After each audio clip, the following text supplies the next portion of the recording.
हाँ जी, वेलकम है ਤੁਹਾਡਾ ਵਜ਼ੀਰ ਕਲਾਸਿਸ ਦੇ ਵਿੱਚ। ਉਹ ਆਈ ਹੋਪ ਤੁਸੀਂ ਸਭ ਠੀਕ ਹੋਵੋਗੇ।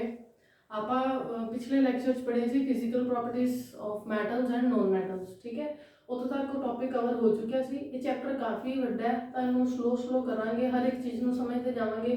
ਜੇ ਤੁਹਾਡਾ ਬੇਸ ਕਲੀਅਰ ਹੋਏਗਾ ਨਾ, ਫਿਰ ਇਹ ਚੈਪਟਰ ਵਿੱਚੋਂ ਕੀ ਹੈ ਤੁਸੀਂ ਈਜ਼ੀਲੀ ਕੁਐਸਚਨਸ ਅਟੈਂਪਟ ਕਰ ਸਕਦੇ ਹੋ, ਠੀਕ ਹੈ। ਵੇਟੇਜ ਵਾਲਾ ਚੈਪਟਰ ਹੈ, ਐਕਸੈਪਸ਼ਨਸ ਕਾਫੀ ਨੇ, ਤਾਂ ਕਰਕੇ ਉਹ ਸਾਰੀਆਂ ਚੀਜ਼ਾਂ 'ਤੇ ਆਪਾਂ ਧਿਆਨ ਦੇਵਾਂਗੇ।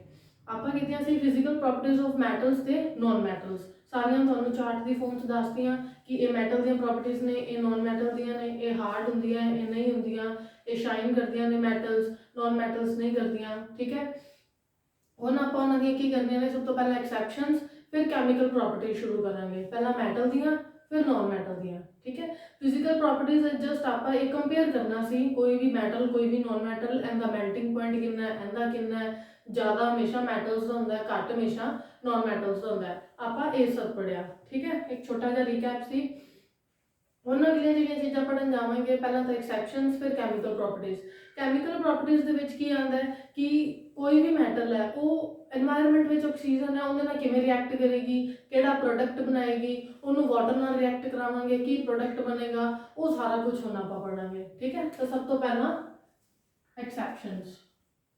चैप्टर का नाम है मैटल्स एंड नॉन मैटल्स, ठीक है।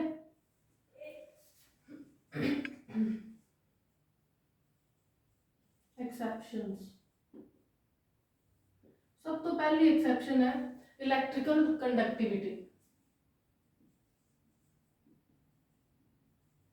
इलेक्ट्रिकल कंडक्टिविटी, ठीक है। उन्होंने आएगा कि मैटल है जी की इलैक्ट्रिसिटी कंडक्ट कर सकती है, ठीक। मैटल्स तो सारिया ही करती हैं, कि नॉन मैटल है जो कर सकती है, ये इदा दी एक्सैप्शनस आएंगियां, ठीक है। सब तो पहला तो नॉन मैटल्स इलैक्ट्रिसिटी कंडक्ट नहीं करदियां, ठीक। Whereas metals conduct electricity, metals electricity conduct करते हैं, नॉन मैटल्स नहीं करदियां। पर नॉन मैटल की ही एक फॉर्म है carbon, in the form is in the form of graphite conducts electricity, conducts electricity, ठीक है। नॉन मेटल होने के बावजूद भी इलैक्ट्रिसिटी कंडक्ट करती है, तो एक ही हुई एक्सैप्शन हुई, ठीक है। वैसे क्या जाता है नॉन मैटल्स जिहड़ियां सॉफ्ट होंदियां, पर कार्बन की ही एक फॉर्म है डायमंड, जिहड़ी कि हार्डेस्ट एलीमेंट है, ठीक है। तो वह भी किसी नॉन मैटल, उत्थे भी एक्सैप्शन आ गई। नाल दी नाल लिख लो, साइड ते बॉक्स बना लो, उहदे च लिखो कार्बन की जिहड़ी फॉर्म है डायमंड, वो की है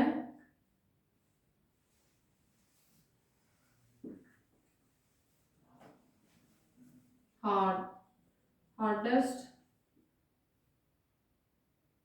एलिमेंट या हार्डेस्ट कंपाउंड, जो भी लिखना है, ठीक है। लगी गल समझ, ठीक है। ये पहला पॉइंट सी इलैक्ट्रिकल कंडक्टिविटी, जिंदे विच मैं तुहानू एक पॉइंट होर दसता, जिहड़ा कि है डायमंड दा, जिहड़ी कि कार्बन दी ही फॉर्म है, but still being a non metal it is a hardest substance, clear. हाँ जी। Second point lustre. लस्टर की हुंदा है, लस्टर मतलब शाइन करना। मैटल्स शाइन करदियां ने, पर एक इहो जी नॉन मैटल जो कि है शाइन करेगी, वो केड़ी है,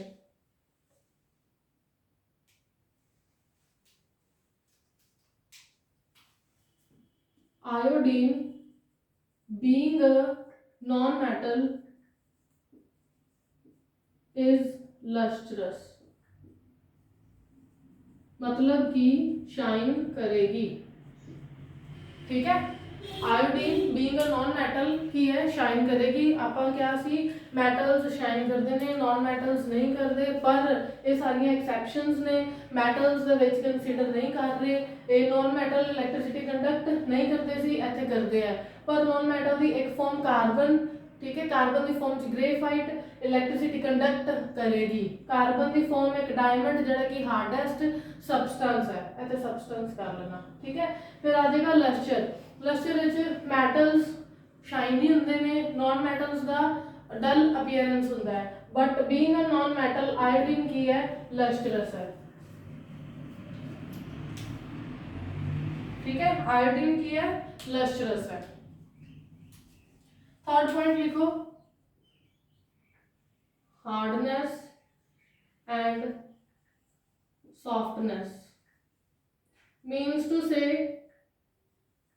मैटल्स जिन्नियां भी होंदियां ने वो हार्ड होंदियां, ठीक है, बट ਇਹੋ ਜਿਹੀਆਂ मैटल्स ने जो सॉफ्ट भी ने, वो ਕਿਹੜੀਆਂ ਨੇ देखो, generally metals are hard in nature and non metals are soft in nature, पर ਇੱਥੇ ਕੀ ਨੇ, सॉफ्ट भी ने, ਕਿਹੜੀਆਂ मैटल्स ਕਿਹੜੀਆਂ सोडियम ਤੇ potassium.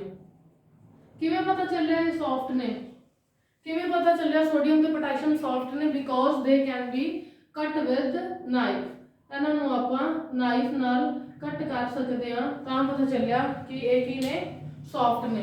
Being a metals, two metals that are soft in nature and it is an exception, ਉਹ ਕਿਹੜੀਆਂ ਨੇ, sodium ਤੇ potassium। ਸਾਈਡ ਤੇ ਲਿਖੋ ਕਿ these are metals, ठीक है, ਇਹ ਸਾਰਾ ਹੀ ਬਹੁਤ ਇੰਪੋਰਟੈਂਟ ਹੈ। नॉन मेटल तो मैं लिख दिता, कार्बन की फॉर्म है, कार्बन की नॉन मेटल, नॉन मेटल का की है डायमंड, हार्डेस्ट सबसटेंस, वो इत्थे नाल चाहे तुसी ऐड कर लो, चाहे उत्थे लिखा जाए।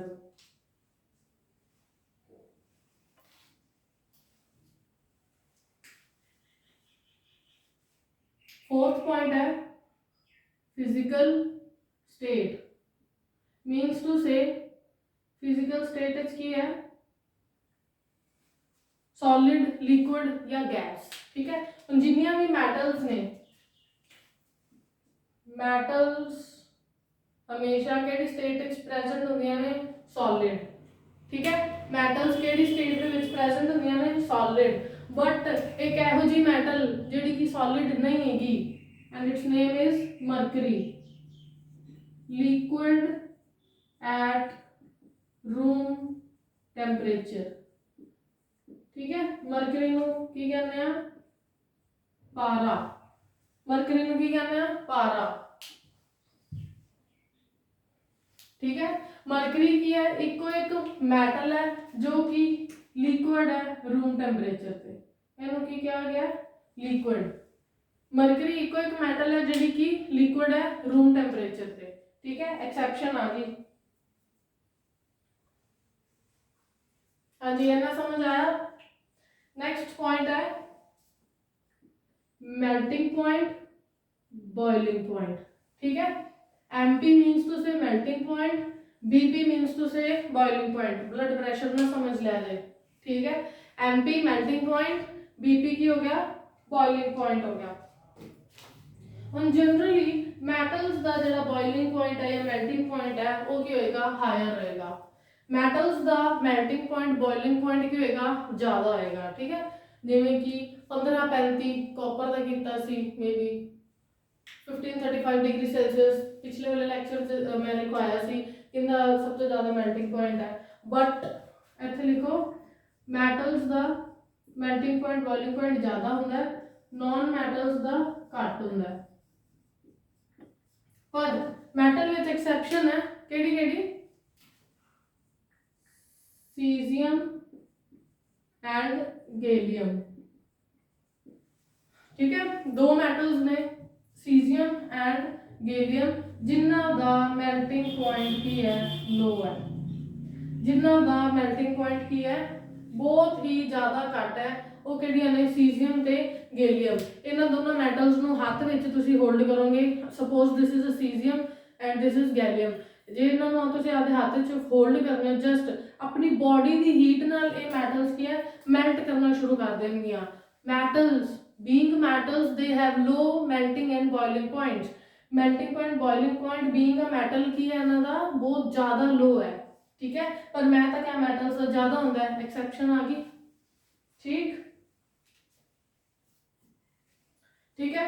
और क्या मैं इत्थे की लिखा है, नॉन मैटल्स को जो नॉन मैटल्स का मेल्टिंग पॉइंट ते बॉइलिंग पॉइंट है वो की होएगा, घट होएगा, ठीक। पर इत्थे भी एक एक्सेप्शन है, डायमंड, हुणे मैं जरा लिखा being a hardest substance, diamond की है being a hardest substance, it is considered as the form of carbon and it is non metal. Non metal है, कार्बन दी फॉर्म है, डायमंड है, हार्डेस्ट सब्सटेंस है। एक्सेप्शन सी, same in the case of melting point and boiling point. Non metal है diamond, but still it has highest melting point among non-metals which is 4000 degree Celsius। ठीक है, की है ना दा नॉन मेटल डायमंड दा मेल्टिंग पॉइंट बॉइलिंग पॉइंट कितना है 4000 डिग्री सेल्सियस, 4000 डिग्री सेल्सियस। ठीक, डिग्री सेल्सियस आप टेंपरेचर वास्ते यूज करने हैं, केल्विन भी टेंपरेचर वास्ते यूज करने हैं, है ना। ऐसा यूनिट किहड़े ने टेंपरेचर दे केल्विन, पर आप डिग्री सेल्सियस विच भी ਉਹਨੂੰ डिनोट करते हैं। ठीक है, वैल्यू ਨੂੰ तो ये हो गया डायमंड का कितना हो गया 4000 डिग्री सेल्सियस, नॉन मेटल है but still melting point boiling point ज़्यादा है। ठीक है, सिक्स्थ पॉइंट है डेंसिटी।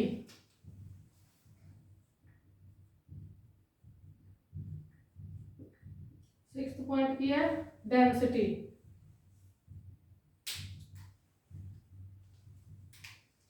सेम मैटल्स की डेंसिटी ज़्यादा होंगी है, नॉन मैटल्स की घट होंगी है। ठीक है, मैटल्स की डेंसिटी ज़्यादा है, नॉन मैटल्स की घट है। पर ਇਹਦੇ ਵਿੱਚ ਲੀਥੀਅਮ, सोडियम, पोटैशियम ਇਹਨਾਂ ਦੀ ਜਿਹੜੀ ਡੈਂਸਿਟੀ ਹੈ ਉਹ ਕੀ ਹੋਏਗੀ, ਘੱਟ ਹੋਏਗੀ। ਠੀਕ ਹੈ, ਲੀਥੀਅਮ, सोडियम, पोटैशियम ਇਹਨਾਂ ਦੀ ਡੈਂਸਿਟੀ ਕੀ ਹੈ, ਘੱਟ ਹੈ। ਇਹ ਮੈਟਲਸ ਨੇ ਫਿਰ ਵੀ ਘੱਟ ਡੈਂਸਿਟੀ ਹੈ, ਐਕਸੈਪਸ਼ਨ ਆ ਗਈ। ਤਾਂ ਇਹ 6 ਪੁਆਇੰਟ ਸੀਗੇ ਤੁਹਾਡੇ ਜਿਹੜੇ ਕਿ ਐਕਸੈਪਸ਼ਨ ਦੇ ਵਿੱਚ ਆਉਂਦੇ ਨੇ। 6 ਦੇ 6 ਪੁਆਇੰਟ ਸੀ ਮੋਸਟ ਇੰਪੋਰਟੈਂਟ ਨੇ, ਤੁਸੀਂ ਇਹਨਾਂ ਦੇ ਵਿੱਚੋਂ ਕੁਝ ਵੀ ਨਹੀਂ ਛੱਡਣਾ। ਪਹਿਲੀ ਇਲੈਕਟ੍ਰੀਕਲ ਕੰਡਕਟਿविटी, ठीक है, सेकंड लस्टर नाल नाल पढ़ी जाओ, third hardness and softness, fourth physical state आ गया, fifth melting point boiling point आ गया, सिक्स्थ डेंसिटी आ गया। ठीक है, I hope this is clear to you. Moving towards the next topic which is chemical reaction, chemical properties of metals and non metals.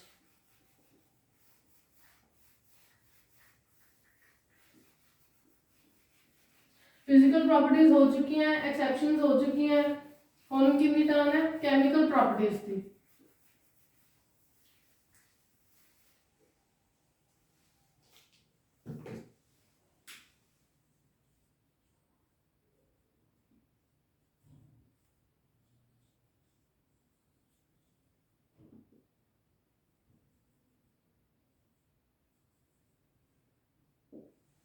ठीक है, केमिकल प्रॉपर्टीज पहले क्या है, reaction of metal with oxygen, reaction of metals with oxygen.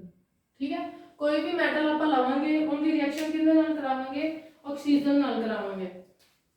Suppose आपने को metal है Na O2 नाल कराया, की बनया Na2O।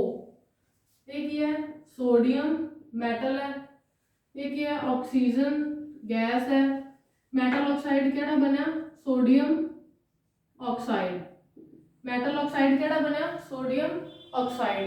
हम इन्हों की है लेबल कर देंगे। ठीक है, लेबलिंग एक केमिकल रिएक्शन की करनी जरूरी होंगी है कि जिन्ने मॉलिक्यूल्स सोडियम के रिएक्टेंट वाली साइड सी उन्ने ही प्रोडक्ट वाली साइड होंगे। ठीक है, ये अपने को की आया प्रोडक्ट, ये दोनों की सीगे रिएक्टेंट। ठीक है, एक ही सीगे रिएक्टेंट, एक ही सी प्रोडक्ट से। क्लियर, हुण यही वाले मैटल ऑक्साइड नु इहदा नाम की है, वैसे तो सोडियम ऑक्साइड है, सोडियम की है मेटल, तो आप की लिख सकते हैं मेटल ऑक्साइड। ये वाले मेटल ऑक्साइड नु आप किहदे नाल ऐड कराना है वाटर नाल, की बन जाएगा NaOH। ठीक है, की बन जाएगा NaOH। देखो ये किसी सोडियम ऑक्साइड सी, ये वाटर सी, की बना सोडियम हाइड्रो ऑक्साइड, की बनया sodium hydro oxide. Sodium hydroxide की हुंदा अल्कली, पहला मेटल ऑक्साइड बनया, देन अगेन की बनी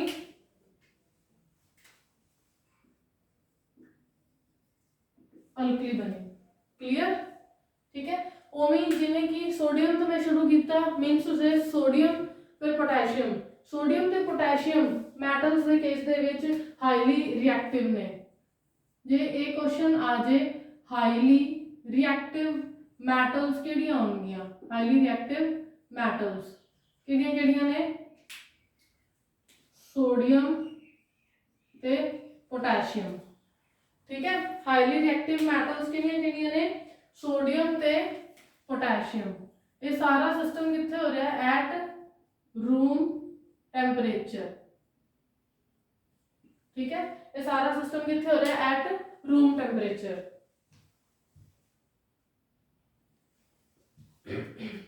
ठीक है, सब तो पहला मेटल ली सोडियम, ऑक्सीजन ने चुनो रिएक्ट करवाया, जिवें रूम टेम्परेचर मैं पढ़ा रही हूँ, तुम पढ़ रहे हो, उही टेम्परेचर ते रिएक्ट होकर की बन गई सोडियम ऑक्साइड, मीनस टू से it is a metal oxide. Room temperature ते सारा हो रहा, आपां कोई जरूरत नहीं पै रही इहनूं हीट देने दी। ठीक है, अगों मैटल्स आउणगे जिन्हां हीट देनी पैंदी है, मीनस टू से लैस रिएक्टिव ने, उन्होंने एक्साइट करना पैंदा है। जिवें कि मान लो घरे मैं कुछ कुक कर रही हूँ, ठीक है, कड़छी होंगी है ना, वोक जिन्हें कहते हैं इंग्लिश, कड़छी नूं मैं रखता पैन के उत्ते, नीचों गैस होना है, पैन गर्म होया नाल नाल कड़छी भी गर्म होंदी है, तो मतलब वो मैटल है, उन्हें हीट गेन की, उनके इलैक्ट्रॉन एक्साइट हो गए। सेम गल मैटल्स आती है, जिहड़ियां मैटल्स आपे रिएक्ट नहीं करदियां उन्होंने हीट देनी पैंदी है, मतलब वो खुद लैस रिएक्टिव ने, उन्होंने रिएक्ट करवाया जा रहा है, ये आपे हो जाएंगियां हाईली रिएक्टिव ने। ठीक है, ये डिफरेंस हुंदा दोनों दे विच। हुण ये रिएक्टेंट है, ये प्रोडक्ट है, मैटल ऑक्साइड बनया, अगेन उन्होंने चक्या मैटल ऑक्साइड नूं वाटर नाल जदों ऐड कराया कि बनया सोडियम हाइड्रोक्साइड। सोडियम हाइड्रोक्साइड की है, एक अल्कली है। ठीक है, मीनस उसे बेस है, एसिड हुंदा ना, जिवें आपां लिखदे आ HCl H2SO4, ये किहड़ा हो गया हाइड्रो क्लोरिक एसिड। ठीक है, ये किहड़ा हो गया सल्फ्यूरिक एसिड। ठीक है, एक हो गया हाइड्रोक्लोरिक एसिड, दूसरा हो गया सल्फ्यूरिक एसिड। हुण इहदे विच H आई जांदा है, जिथे H आ गया उन्होंने तुसीं की लिखना है एसिड।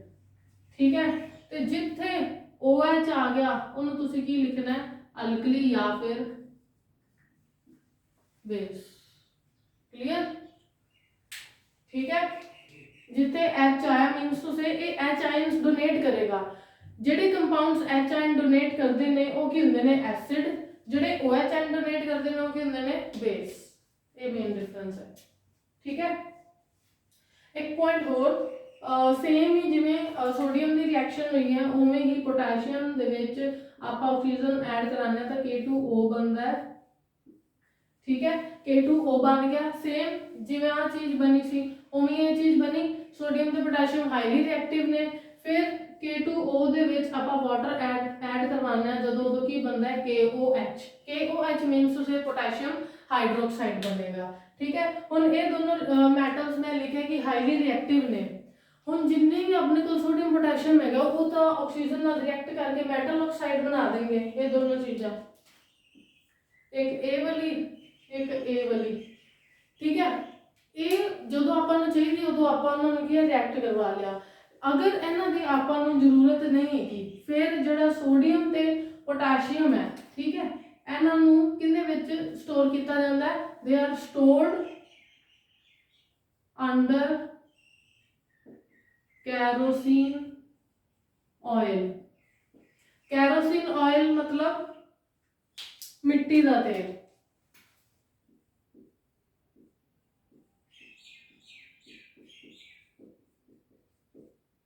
ठीक है, कैरोसिन ऑयल मतलब मिट्टी का तेल, इन्हां नूं रिएक्ट नहीं होण देना हवा दे नाल ऑक्सीजन दे नाल, तां कित्थे इन्हां नूं स्टोर किया जाता है कैरोसिन ऑयल दे अंडर। ठीक है, ताकि एक ये स्टोर हो सकन, रिएक्ट ना हो सकन। तो ये दोनों हाईली रिएक्टिव मैटल्स ने, तो इन्होंने स्टोर ऐदा किया जाता है।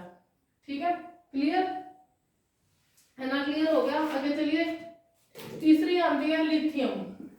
पॉइंट फर्स्ट ही चल रहा है, मेटल तीसरी है, पहली सोडियम सी, दूजी पोटेशियम सी। Now come to the lithium. जेडी मैं सब तो पहला कराई वो हाईली रिएक्टिव है, दूसरी वाली भी हाईली रिएक्टिव है, पर जी थर्ड नंबर पे आएगी वो थोड़ी जी घट रिएक्टिव होएगी, बिल्कुल 19 की फर्क जिन्हों आप कहने।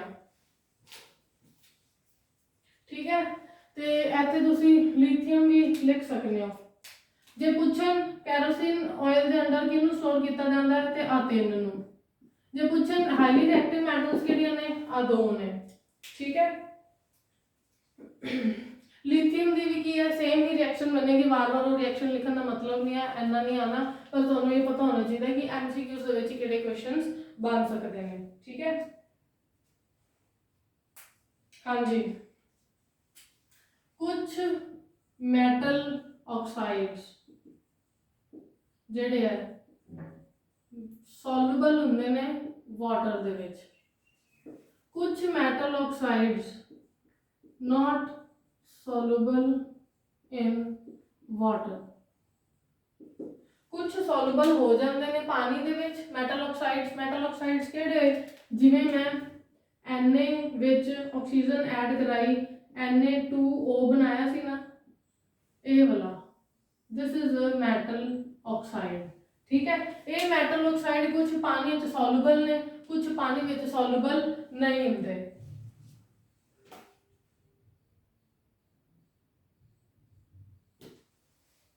हाँ जी, केड़े केड़े सॉल्युबल ने पानी दे विच, वो केड़े केड़े ने, Na2O, K2O। हुणे दस्या दीज आर हाईली रिएक्टिव, तो मेटल ऑक्साइड बनन तो बाद भी ये किंदे विच सॉल्युबल हो जांदे ने, पानी दे विच सॉल्युबल हो जांदे ने, ये दोनों ही। ठीक है, सोडियम ते पोटेशियम ऑक्साइड जिहड़े है वाटर च सॉल्युबल हो के की बनाएंगे, हाइड्रोक्साइड। उन्हें मैं लिखी सी एंड रिएक्शन देखो, NaOH लिखा सी ना, सोडियम हाइड्रोक्साइड, तो मतलब पानी में सॉल्युबल होया तां ही सोडियम हाइड्रोक्साइड बनया। ठीक है,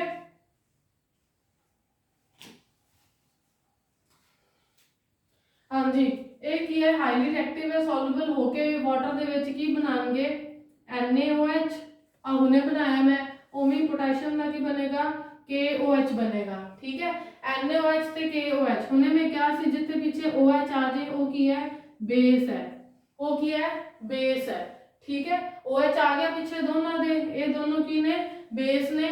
बेस दा काम की हुंदा है, रेड लिटमस नू किंदे विच चेंज करना, रेड लिटमस नू किंदे विच चेंज करना, ब्लू दे विच। ठीक है, रेड लिटमस नू किंदे केड़े कलर चेंज करना, ब्लू दे विच। ओ किंदा काम है, बेस दा, तो बेस दा B, रेड दा R, ब्लू दा B। शॉर्ट फॉर्म लर्न कर लो, BRB मीनस टू से कि जेड़ा बेस है वो रेड लिटमस नू ब्लू विच कन्वर्ट करेगा।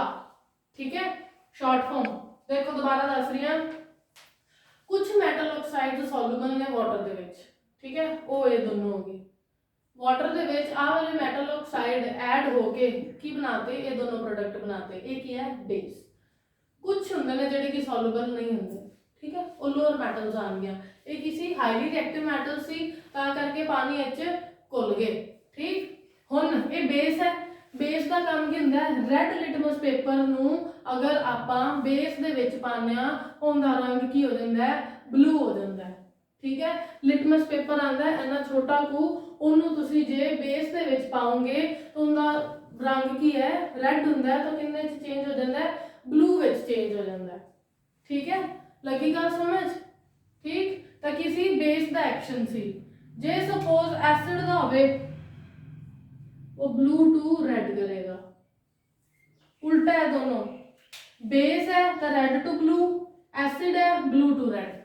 एक लर्न कर लो, दूजा आपे लर्न हो जाएगा, BRB, ये सौखा है, तुसी लर्न कर लो। मीनस टू से बेस ने की करना है, रेड लिटमस पेपर ਨੂੰ ਉਹਦਾ ਕਲਰ ਚੇਂਜ ਕਰ ਦੇਣਾ ਕਿੰਦੇ ਵਿੱਚ, ਬਲੂ ਦੇ ਵਿੱਚ। ਕਲੀਅਰ? ਹਾਂਜੀ। ਨੈਕਸਟ ਮੈਟਲ ਆਂਦੀ ਹੈ ਮੈਗਨੀਸ਼ੀਅਮ। ਮੈਗਨੀਸ਼ੀਅਮ ਦਾ ਸਿੰਬਲ ਹੈ Mg। ਠੀਕ। ਮੈਗਨੀਸ਼ੀਅਮ ਜਿਹੜਾ ਹੈਗਾ रूम ਟੈਂਪਰੇਚਰ ਤੇ ਰਿਐਕਟ ਨਹੀਂ ਹੁੰਦਾ। ठीक है, ਆਪਾਂ ਜਿਵੇਂ रूम ਟੈਂਪਰੇਚਰ ਜਾਂ ਮੈਗਨੀਸ਼ੀਅਮ ਜੋ ਹੈ रूम ਟੈਂਪਰੇਚਰ ਤੇ ਰਿਐਕਟ ਨਹੀਂ ਹੋਏਗਾ, ਇਹਨੂੰ ਕੀ ਦੇਣੀ ਪਏਗੀ, ਹੀਟਿੰਗ। ਇਹਨੂੰ ਹੀਟ ਦੇਣੀ ਪਏਗੀ ਤਾਂ ਜਾ ਕੇ ਇਹ ਕੀ ਬਣਾਏਗਾ, ਮੈਗਨੀਸ਼ੀਅਮ ਆਕਸਾਈਡ ਬਣਾਏਗਾ। ਮੈਗਨੀਸ਼ੀਅਮ ਆਕਸਾਈਡ ਕਿਵੇਂ ਬਣਿਆ ਦੇਖ ਲਓ। ਮੈਗਨੀਸ਼ੀਅਮ ਦੇ ਵਿੱਚ ਆਕਸੀਜਨ ਐਡ ਕਰਾਈ, ਕੀ ਬਣ ਗਿਆ, ਮੈਗਨੀਸ਼ੀਅਮ ਆਕਸਾਈਡ। ਮੈਗਨੀਸ਼ੀਅਮ ਆਕਸਾਈਡ ਨੂੰ ਪਾਣੀ ਨਾਲ ਰਿਐਕਟ ਕਰਾਵਾਂਗੇ, ਕੀ ਬਣ ਜਾਏਗਾ, प्लस वाटर, की बन जाएगा MgOH ट्वाइस, मैग्नीशियम हाइड्रोक्साइड। ਇਹਨੂੰ ਹੀਟ कराना ਪਿਆ ਤਾਂ ਕਰਕੇ ਇਹਦਾ ਮੈਟਲ ਆਕਸਾਈਡ ਬਣਿਆ। ਮੈਟਲ ਆਕਸਾਈਡ ਵਿੱਚ ਪਾਣੀ ਪਾਇਆ ਤਾਂ ਅਲਕਲੀ। ਠੀਕ ਹੈ, ਗੱਲ ਇੱਕੋ ਹੀ ਹੈ। ਪਰ ਜਿਹੜੀਆਂ ਪਹਿਲੀਆਂ ਦੋ ਮੈਟਲ ਸੀਗੀਆਂ, ਸੋਡੀਅਮ ਤੇ ਪੋਟਾਸ਼ੀਅਮ ਹਾਈਲੀ ਰਿਐਕਟਿਵ ਸੀਗੀਆਂ। तीसरी लिथियम ਨੂੰ ਵੀ ਹਾਈਲੀ ਰਿਐਕਟਿਵ ਲਿਖ ਸਕਨੇ ਆ ਕਿਉਂਕਿ ਇਹ ਤਿੰਨਾਂ ਨੂੰ ਕੈਰੋਸਿਨ ਆਇਲ ਦੇ ਅੰਡਰ ਸਟੋਰ ਕੀਤਾ ਜਾਂਦਾ, ਨਹੀਂ ਤਾਂ ਇਹ ਰਿਐਕਟ ਹੋ ਜਾਂਦੀ ਹੈ। ठीक है, चौथी मेटल केड़ी आ गई, मैग्नीशियम आ गई। इनू की है, हीट करना पड़ेगा। ठीक, ता करके की हो गया, मैग्नीशियम भी लैस रिएक्टिव होगी इन्हां तिन्नां नालों। इन्हां तिन्नां नालों मैग्नीशियम मेटल की है, लैस रिएक्टिव है। क्लियर? मैग्नीशियम नू की है रूम टेंपरेचर ते रखा, फिर की कीता, मैग्नीशियम रिबन टेस्ट किया जाता है। जो उन्होंने हीट करांगे ना, वो रेड वाइट कलर के फ्लेम्स प्रोड्यूस करेगा। मीनस टू से जो हीट किया उदो ऑक्सीजन नाल की है वो इंटरैक्ट होया, मिक्स होया, तां करके उन्हें कलर प्रोवाइड किया, अदरवाइज वो रिएक्ट नहीं हुंदा सी। ठीक है, क्लियर? हाँ जी, नैक्सट आती है एल्यूमीनियम। नैक्सट मैटल केड़ी है, एल्यूमीनियम। ये भी की है, लैस रिएक्टिव है। क्यों लैस रिएक्टिव है, क्योंकि इन्होंने की प्रोवाइड करनी पेगी, हीट प्रोवाइड करनी पेगी, ता ही ये आगे रिएक्ट करेगी। एल्यूमीनियम प्लस ऑक्सीजन की बनेगा Al2O3। इन्हों की है हीट किता से। ठीक है,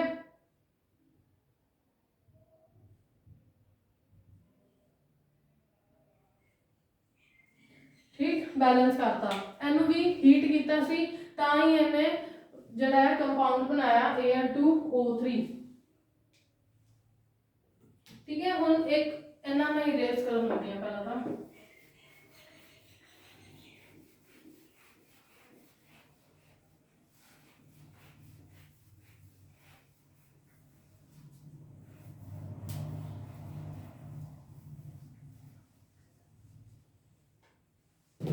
हम जड़ा Al2O3 है ना, ये की है, amphoteric oxide. What do you mean by amphoteric oxide?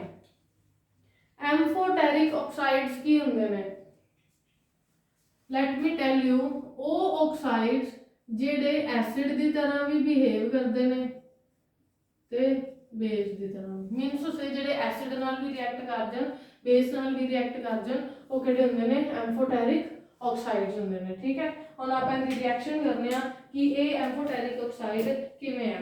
सब तो पहला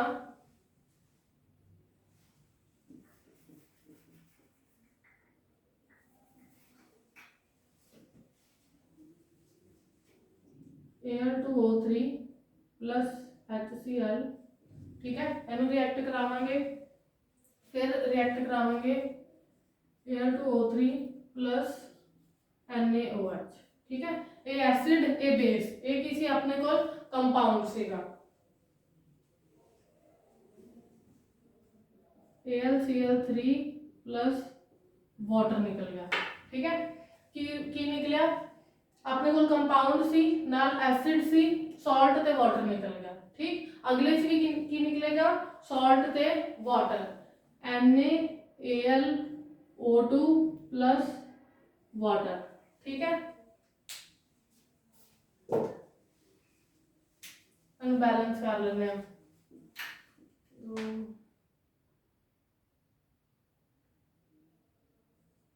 6 AlCl3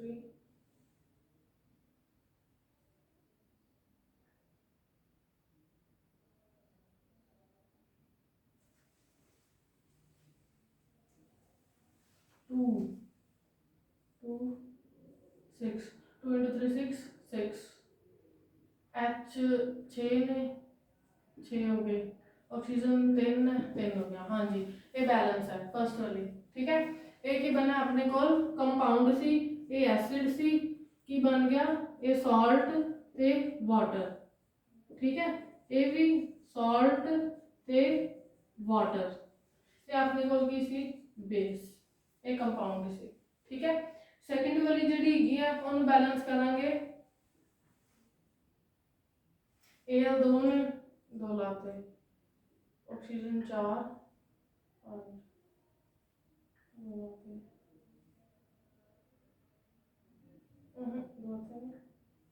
2 2 तो 3 5 हाँ जी बैलेंस है ठीक है। तो मीन्स टू से Al2O3 एसिड नाल भी रिएक्ट कर गया बेस नाल भी कर गया so it is known as amphoteric oxide. Question दे देंगे which of the following is an amphoteric oxide नाल 4 ऑप्शंस दे देंगे Al2O3 एंड पूरा नाम भी लिख सकते हैं ठीक है। तो ਤੁਹਾਨੂੰ दोनों पता होने चाहिए सो it is an amphoteric oxide. Next metal आंदी है एल्यूमीनियम तो बाद जिंक। जिंक भी की है बहुत ही ज़्यादा लैस रिएक्टिव है ठीक है। रिएक्टिविटी सीरीज पढ़ी होगी तुसी कनाका MgA ZnFe और जिन्हें जिदा जिदा मैटल्स जड़ियाँ थले जाई जांदियां ने उदा ही उन्हां दी की रिएक्टिविटी डिक्रीज हुंदी भी है। कनाका MgAl ZnFe फिर H फिर गोल्ड प्लैटिनम शुरू हो जाती है ठीक है। तो ये दोनों हाईली रिएक्टिव ये थोड़ी जी घट कैल्शियम मैग्नीशियम फिर एल्यूमीनियम जी उन्हें दसी एम्फोटेरिक ऑक्साइड बनाती है फिर जिंक आ गई ये भी क्या है लैस रिएक्टिव है मीनस तुझे इन्होंने हीट देनी पेगी चाहे जिंक है चाहे वो आयन है ठीक है। क्लियर एनी गल क्लियर हुई। हुण जिहड़ा जिंक का बनेगा जिंक में जो ऑक्सीजन ऐड करावांगे की बनेगा ZnO तो ये भी क्या होएगा एम्फोटेरिक ऑक्साइड ये भी क्या होएगा एम्फोटेरिक ऑक्साइड ठीक है। मीन्स से ये भी किया रिएक्ट करेगा ZnO प्लस HCl रिएक्शन दूसरी कंप्लीट करनी है ZnO प्लस NaOH रिएक्शन दूसरी कंप्लीट करनी है आप पे ठीक है। जे ना हो फिर अगले लेक्चर से दसांगे ठीक। सेम ही की है उस तो बाद आयन है Fe आयन नु कहने ये भी की है लैस रिएक्टिव है ठीक है। उस तो बाद केड़ी आंदी है कॉपर ठीक कॉपर भी की है लैस रिएक्टिव ठीक है। कॉपर भी की है लैस रिएक्टिव जिन्नियां भी मैटल सीगियां जिहड़ियां टॉप ते आ रही मोस्ट रिएक्टिव हौली हौली जिहड़ियां विचकार आंदियां ठीक ठाक एम्फोटेरिक बनाणगियां ऑक्साइड जिहड़ियां नीचे आ रही वो बहुत ज़्यादा लैस रिएक्टिव ने। हुण मैं तुहानूं इत्थे 2 एम्फोटेरिक ऑक्साइड दस्से ने किहड़े किहड़े एक तो है जिंक ऑक्साइड एक एल्यूमीनियम ऑक्साइड। 2 मेटल ऑक्साइड जिहड़े एम्फोटेरिक ने साइड ते लिख लो ZnO ते Al2O3 ये दोनों की ने एम्फोटेरिक ऑक्साइड ठीक है। एक ए पॉइंट इंपॉर्टेंट है एक ए वाला इंपॉर्टेंट है तो बाकी मैं तुहानूं नाल नाल दस ही दित्ते। ये मैं तुहानूं तां करके दिखाई कि तुहानूं भी क्लीयर होए कि जो एसिड नाल रिएक्ट करता है तो केड़ा सॉल्ट बनाता है जो बेस नाल करता है तो केड़ा सॉल्ट बनाता है। सेम केस जिंक विच है आपे करा जे ना होए कल वाले लेक्चर्स में करावांगी अज उस दिन नहीं बाकी आपां अगले लेक्चर्स पढ़ांगे। ये जिन्ने भी कैमिकल प्रॉपर्टीज ने तुसीं उन्हां दे थॉरली गो थ्रू होना है जे समझ आ गई क्वेश्चन थोड़ा मोल्ड ही हो गया तो भी अटैम्प्ट कर लोगे पर क्रैम नहीं करना रट्टा नहीं मारना तुसीं ठीक है। Thank you.